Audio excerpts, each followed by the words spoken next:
우리는 가끔 이런 상상을 합니다. 하나님의 나라가 완성될 때 나는 어디에서 살게 될 것인가? 어느 정도의 수준의 삶을 누릴 것인가 하는 상상을 말이죠. 그와 같은 생각이 역사 가운데서 예표적으로 나타난 것이 가나안 땅을 정복했을 때 땅 분배의 과정이라고 말할 수 있습니다. 에스겔서에도 땅 분배에 관한 이야기가 나옵니다. 여호수아에 의하여서 실행되었던 땅 분배 과정과 내용과는 조금 다른데요. 그러나 분명한 것은 에스겔서에서 보여준 땅 분배의 내용은 장차 우리가 하나님 나라를 경험하게 되었을 때 우리들이 누리게 될 모습, 그리고 우리들이 살게 될 하나님 나라의 구조를 보여준다는 점에서 묵상할 만한 가치가 있다고 생각할 수 있습니다. 자, 그 내용을 한번 살펴볼까요? 땅 분배는 이스라엘 영토를 토대로 하여서 우리들에게 제시되고 있는데요.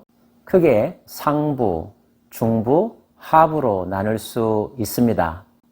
먼저 상부에 7개 지파의 땅 분배에 관한 이야기가 나옵니다.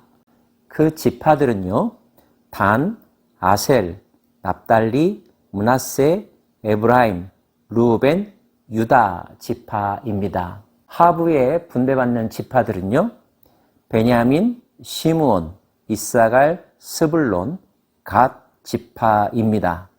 중요한 것은 중부에 관한 설명입니다. 유다 경계선 다음으로 동쪽에서 서쪽까지는 너희가 예물로 드릴 땅이라. 상부와 하부 가운데 중부의 땅이 있는데 그 땅을 예물로 드려질 땅, 다시 말하면 하나님의 땅이라는 것입니다. 그 땅은 다시 세분할 수가 있는데요. 제사장이 거하는 땅이 있고요. 레위인들이 거하는 땅이 있습니다. 그리고 이른바 성읍이 포함된 땅이 있습니다. 그리고 제사장이 거하는 땅 가운데는 성전이 있습니다. 이미 살펴본 바와 마찬가지로 제사장의 역할을 할 수 있는 집안으로는 사독 가문이라고 이미 밝혀진 바 있죠. 그 중앙에 여호와의 성소가 있게 하고 이 땅을 사독의 자손 중에서 거룩하게 구별한 제사장에게 돌릴지어다. 그들은 직분을 지키고 이스라엘 족속이 그릇될 때에 레위 사람이 그릇된 것처럼 그릇되지 아니하였느니라. 그들에게 맡긴 이유는 다른 레위인들과는 달리 성실하게 정직하게 하나님 편에 섰기 때문이라고 이미 밝혀진 바가 있습니다.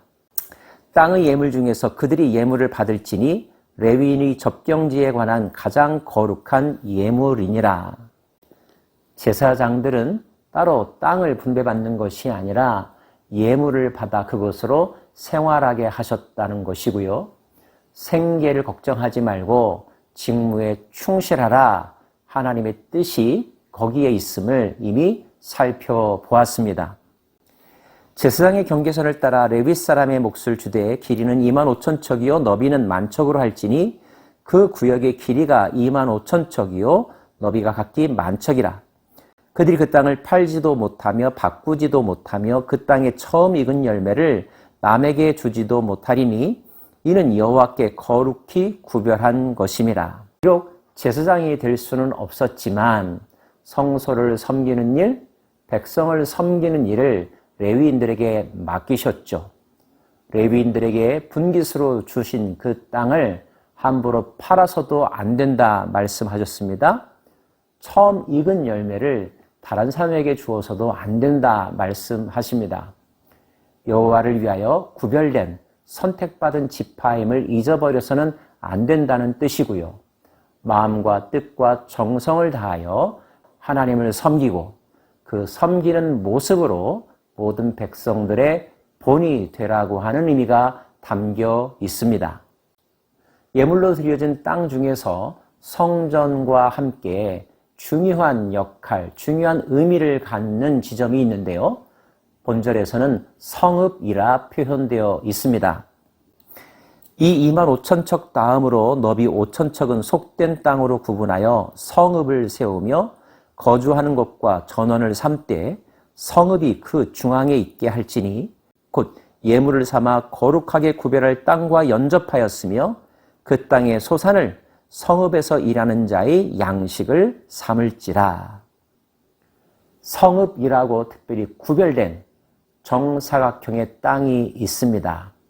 그 성읍에서 일하는 자들의 양식을 성읍의 좌우에 있는 땅의 사람들이 공급하라고 하는 명령도 들어 있습니다. 그리고 구별된 땅과 성읍 좌우에 남은 땅은 군주에게 속한다고 하는 말씀도 나오죠. 거룩하게 구별할 땅과 성읍의 기지 좌우편에 남은 땅은 군주에게 돌릴지니 곧 거룩하게 구별할 땅의 동쪽을 향한 그 경계선 앞 2만 5천 척과 서쪽을 향한 그 경계선 앞 2만 5천 척이라. 그런즉 군주에게 돌려 그에게 속할 땅은 레위 사람이 기업 좌우편과 성읍의 기지 좌우편이며 유다 지경과 베냐민 지경 사이에 있을지니라. 출애굽 시대에도 마찬가지이지만 성막이 그 공동체 안에 지어졌을 때 이스라엘 진영은 성막을 중심으로 사방으로 이루어졌죠.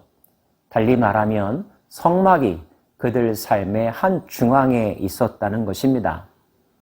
유다 시대에도 예루살렘은 수도로서 그 성읍에 있는 성전은 중심부의 역할을 했죠. 하나님이 우리의 삶의 한 중앙에 좌정하시고 통치하신다는 것을 의미합니다.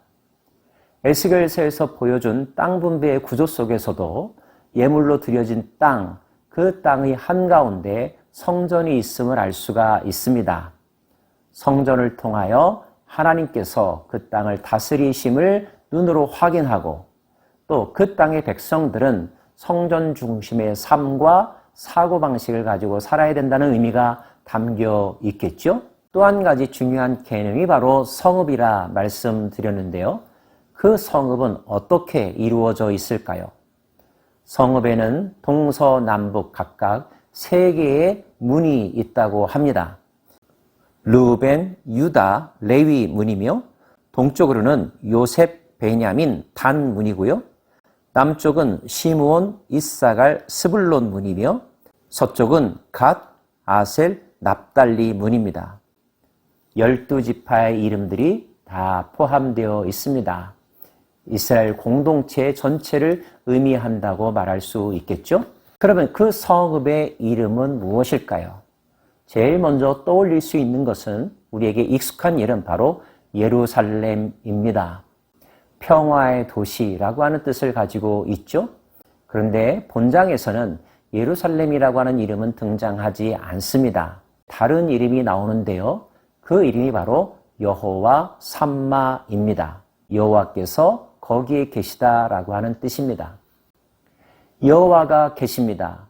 어디예요? 거기에요. 어디예요? 우리와 함께요. 언제요? 옛날에요.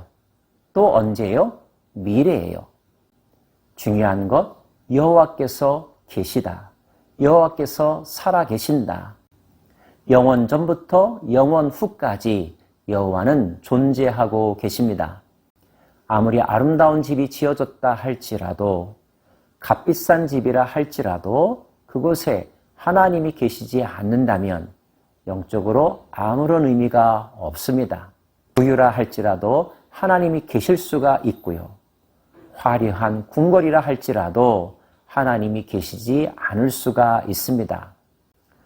회복된 도시 한가운데 있는 거룩한 성읍, 그 성읍이 가져야 될 핵심적인 특징은 하나님이 계셔야 한다는 것입니다.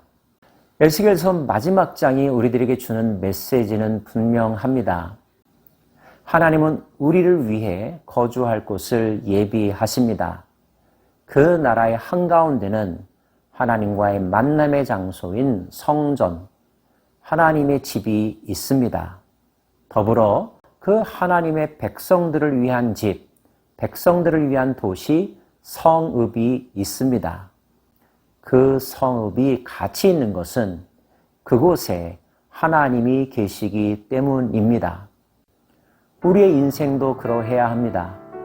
하나님이 예비하신 복을 충만히 누리시는 삶을 사십시오.